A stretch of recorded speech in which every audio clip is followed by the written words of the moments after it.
Stiamo per risolvere un problema che tutto il mondo dei ciclisti ha e non ha ancora risolto. E questa, signore e signori, è la soluzione che vi presento. Stamperemo la gomma in 3D. Quindi gli step sono prendere un cerchio, secondo step, prendere tutte le misure, fare un modello che abbia un minimo di senso, provare a stamparne un pezzettino e poi andare avanti da lì.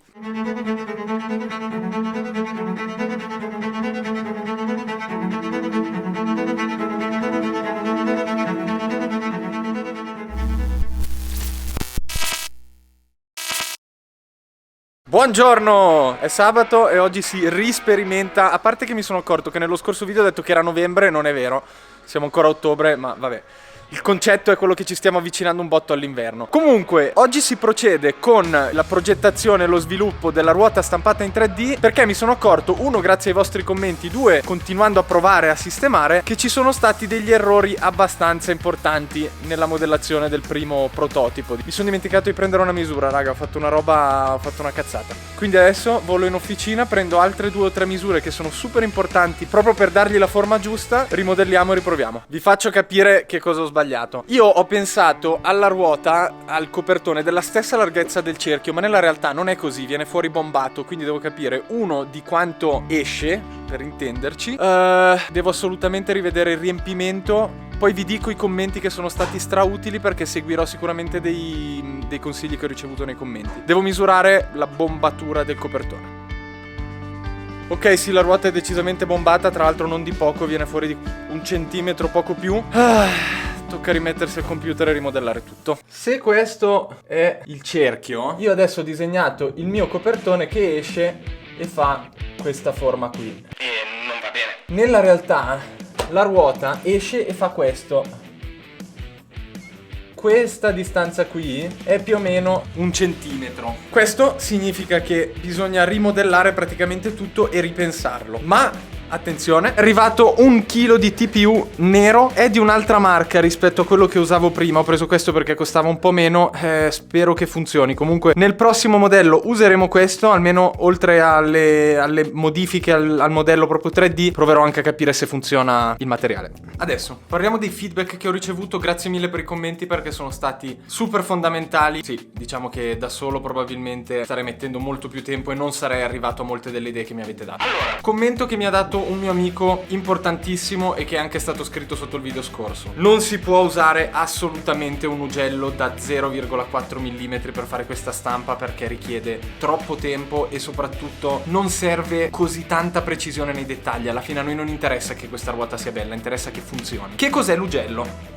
Questi sono gli ugelli. L'ugello è proprio l'ultimo pezzo da cui esce il filamento dalla stampante. Questo è quello che diventa caldissimo. Il filamento viene spinto attraverso questo buchino, esce da qui e facendo questo lascia praticamente il filamento. Chiaramente più grande questo buco è, più filamento viene depositato a ogni passata, ergo la stampa diminuisce moltissimo di tempo. L'ugello che usavo io prima era da 0,4 mm, quello che useremo oggi è da 0,8 mm, quindi molto più grande e molto più veloce, si spera. Secondo commento fondamentale: qualcuno mi dice, questo è da verificare ma credo che sia giusto, non è tanto il riempimento che ti va a dare la struttura, o meglio sì, sicuramente darà un po' di struttura, ma la cosa fondamentale è il numero di pareti che ci sono esterne. Vedete che qui ci sono 1, 2, 3, 4 pareti, nella stampa scorsa ce n'erano solo 2. Questo è importantissimo, io non ci ho pensato, io ho fatto una stampa con 2 sole pareti, per la prossima stampa andremo minimo a 4 per dargli ancora più struttura. Terzo commento importantissimo: come cacchio ho fatto a non rendermene conto mentre lo modellavo, i buchi devono essere tutti della stessa dimensione perché altrimenti ci sono dei punti che strutturalmente sono meno solidi di altri. Allora, spieghiamoci meglio. I buchi devono essere tutti della stessa dimensione perché questo punto è così, questo punto è più rigido ovviamente, per cui non va bene. In questa stampa i buchi saranno tutti della stessa dimensione, magari un po' più piccoli ma tutti uguali. Sono arrivati anche una serie di altri commenti super utili che però purtroppo non potrò mettere in atto perché non posso stampare materiali troppo particolari, non posso stampare supporti in fibra di vetro piuttosto che in carbonio, piuttosto che compositi o misti eccetera eccetera, non lo posso stampare, per cui il materiale resterà il TPU. Ho notato una cosa: probabilmente la temperatura di stampa era un pochino bassa perché si sfalda, si stacca i pezzi pezzi. Questo vuol dire che la temperatura durante la stampa era un pochino bassa, no problem, la alziamo di ancora una decina di gradi e dovremo essere sereni. Bene, saltiamo su Fusion e modelliamo un altro prototipo, ma questa volta con tutti i vostri consigli.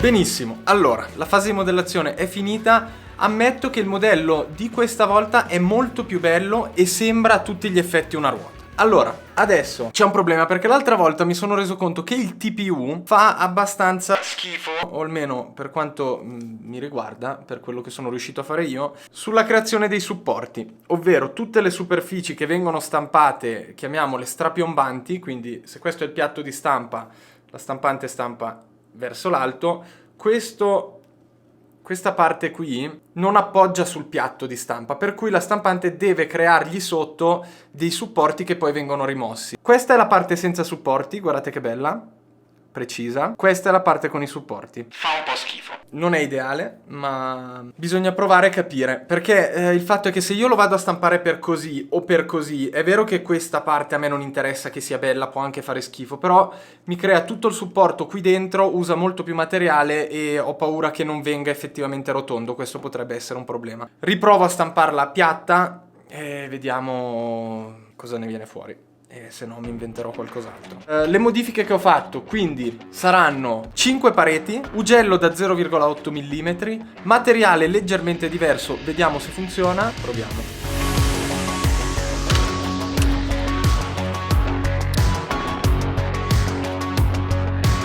Benissimo, ugello cambiato, mi sono anche scottato un ditino perché bisogna cambiarlo quando è caldo, se no si incastra il filamento. Altra modifica portata al pezzo, questa volta 20% di riempimento, perché se funziona questo lo teniamo già come pezzo definitivo. C'è un grandissimo colpo di scena, amici, un grandissimo colpo di scena, perché un mio amico ha la stampante esattamente come la mia. Questo significa che se il pezzo funziona io mando a lui il file, anche lui inizia a stamparmeli e dimezziamo i tempi di stampa, anche perché questo ci vorranno almeno 14 ore e mezza. Per chi si stesse chiedendo perché la stampante è dentro questa scatola, praticamente questa semplicemente è una custodia antincendio, perché la stampante comunque è un mezzo che opera a temperature alte, l'ugello è a 230 gradi, 235 gradi, crea un pericolo di incendio e siccome io non ho voglia di bruciare tutto l'ufficio e tutta la struttura nuova, mi sono comprato questa scatola qua, almeno posso farla stampare H24 tutta la notte senza preoccupazioni, se succede qualcosa lei è chiusa lì dentro, teoricamente non dovrebbe succedere niente. La stampa è partita, ci rivediamo tra 14 ore e 50 minuti per scoprire se ce la faremo o no. Ciao.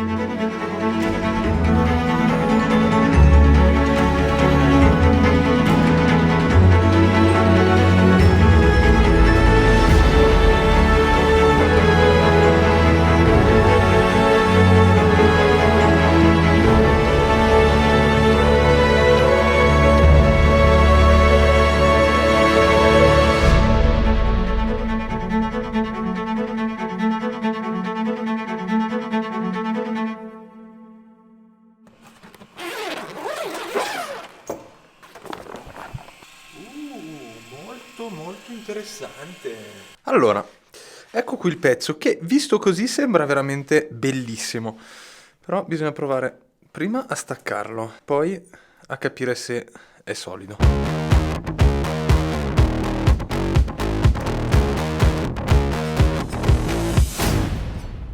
Ma sai che non è per niente male? Cioè, a livello di durezza, secondo me più o meno ci siamo, eh. Non è lontano dalla vera durezza di una bici. L'unica cosa è che i supporti sarà difficilissimo toglierli. Li ha fatti anche bene, ma adesso c'è da ridere a toglierli. La mia pinzettina e mettiamoci all'opera.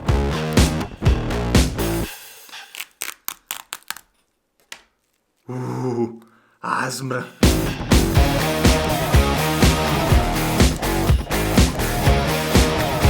No, cazzo, problema grandissimo.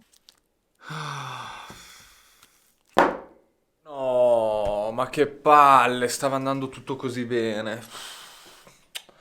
Cioè, anche rimuovere i supporti è stato un momento super bellissimo, di godimento. Vi spiego. si sfalda ancora, perché molto probabilmente era calibrata male la stampante. Ovvero, quando va a appoggiare ogni righetta di ogni layer, si chiama, non è sufficientemente, l'ugello non è abbastanza vicino al piatto e praticamente i layer adiacenti, quindi le strisce adiacenti, non si toccano e non si fondono insieme, motivo per cui poi si staccano. Non so se questo possa effettivamente essere un problema enorme o se funziona comunque, possiamo scoprirlo solo in un modo. Andiamo in officina. Dito qui un po'. Funziona? Funziona, funziona. Incredibile. Bene, è il momento della verità. Il cerchio c'è, il pezzo c'è. Andiamo a fittarlo e fitta perfettamente, sembra effettivamente una ruota. Sono felice di dirvelo. Iniziano 150 ore di stampa. Si va avanti, raga, si va avanti. Fermi. Mi è sorto un dubbio. Questo mi sembra un po' piccolo per far sì che 8 di questi facciano un cerchio intero, in realtà. Anche se ho creato un cerchio 27,5, l'ho diviso in 8, questo è quello che ne viene fuori. Però, per togliermi ogni dubbio, ho provato a metterlo su un cerchio, fare i segnetti per vedere dove arriva e... Salta fuori che ne servono in realtà 1, 2, 3, 4, 5, 6, 7, 8, 9, 10, 11, 12, 13, 14, 15. 15? 15. Ok, proviamo a risolvere. Ci vediamo nel prossimo video. Ciao!